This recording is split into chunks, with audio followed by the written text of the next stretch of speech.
صباح الخير. الفيديو اللي فات عملنا كنت عامل فيديو اسمه لو انت موظف او مهندس، وقلت ان انا عندي كلام كتير جدا اقوله على الموضوع ده الفتره الجايه. فوعدتكم بفيديو تاني وتالت ورابع. النهارده هنكمل الخواطر. ناس كتير الاول بتقول انت ليه لابس النضاره، انت مش عارف ايه، بص المنظر، وشي متطبق. فعادي انا لابسها عشان اداري حاجات كتير جدا انت مش محتاج تشوفها.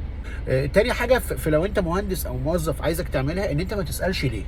يعني لو سالت نفسك ليه في حاجات كتير جدا هتلاقي نفسك مش قادر تروح الشغل كل يوم الصبح.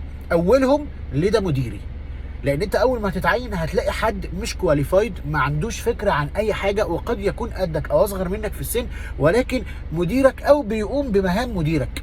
حاول ما تسالش نفسك ليه. لايف از نوت فير. حظه حلو في الدنيا في النقطه دي، قد يكون انت حظك حلو في حاجه تانية. ففكره ليه مش بتاعتك. زي بالظبط سؤال ليه البونص ما توزعش على الموظفين اللي هم دخلوا للشركه فلوس البونص ده، ليه المديرين بس اللي بياخدوه؟ مالكش دعوه. زي لو انت شغال بالظبط يوم السبت، ما تسالش نفسك وانت رايح الشغل كل يوم ليه الناس كلها نايمه والشوارع كلها فاضيه وانا شغال الشغلانه اللي بتنزلني من البيت يوم سبت. نصيبك. في اسئله كده مش هنسال نفسنا ليه من الاول. ليه المرتب ما نزلش لغايه دلوقتي؟ او ليه المرتب بيزيد لكل الناس ما عدا جريد معين في الشركه انا منه؟ دي كلها اسئله قدريه انت ما تحاولش تسال نفسك عليها. واهم سؤال هتلاقي نفسك بتساله لنفسك كل يوم وانت في الشغل: انا هنا ليه؟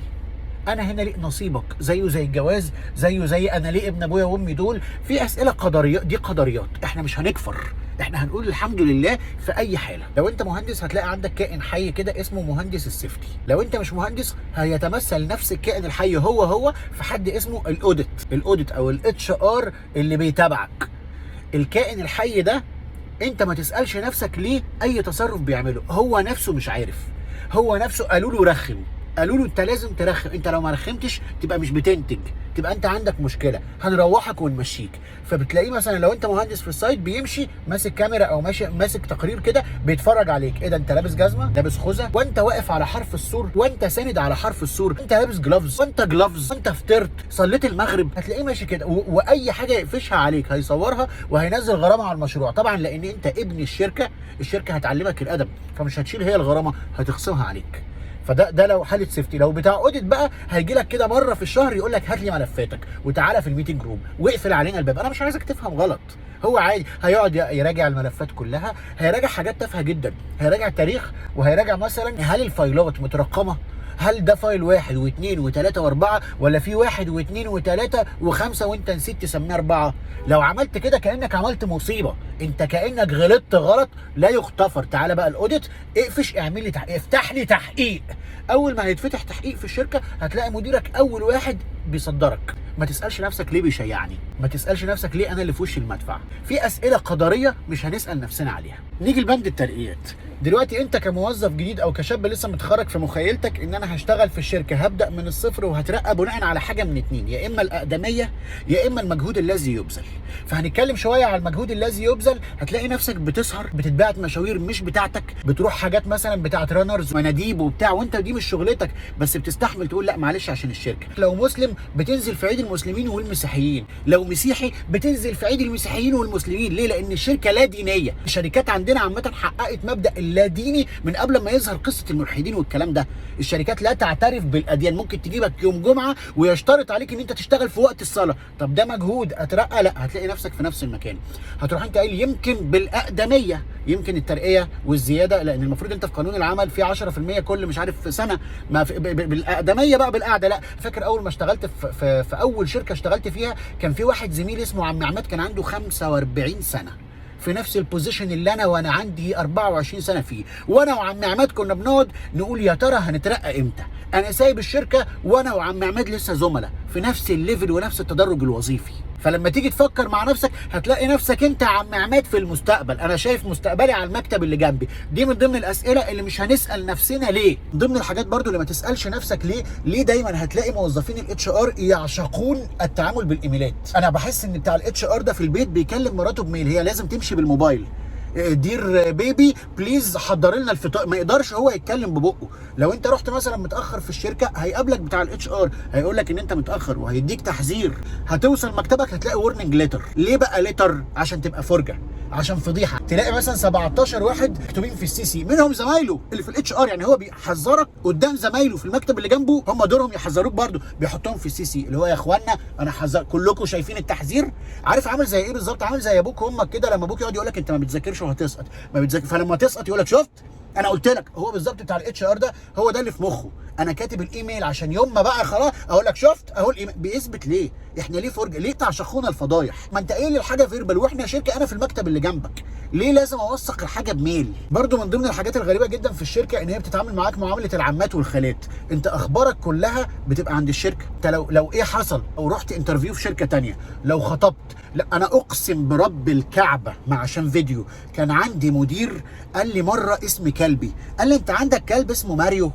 انت كلبك اسمه ماريو؟ قلت له يا فندم ده انسايد قوي، انت جوه بيتي قوي يا فندم، ده بره. طب والله العظيم 3 مره مدير في ميتنج روم اسمه حازم، لان هو كان شغال معانا، فاي حد كان من زمايلي هيعرف اسمه حازم، مش هقدر اقول اسمه.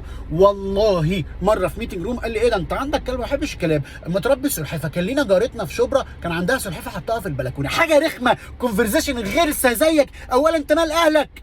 انت مال اهلك يا حازم؟ ثانيا ايه الاقتراح العبقري ده؟ عندك كلب؟ لا ربي سلحفاه. تخيلوا دي سامبل لاقتراحاته في بيتي، ما بالكم في الموقع كان بيقترح علينا ايه؟ المشكله انه بيقول الاقتراح يعني هو عايش سولو، بيقول الاقتراح وينبهر بيه ويطبقه ويلومنا ان احنا مش مطبقينه. كان حاجه غلسه، كان حاجه كان يا ساتر يا رب فكرتوني بيه. انا والله لفظ الفيديو على ما افتكر حاجه ثانيه. انا رحيم صاحبي كان داخل على جواز، فمديره عرف ان هو هيتجوز، نده له قعدوا معاه في المكتب. ده بيحكي لي بجد، كان متوقع ان مديره هيكلمه في الشغل. قال له بص انا هقول لك على واحد بتاع موبيليا هو اللي هيخلص من الاخر.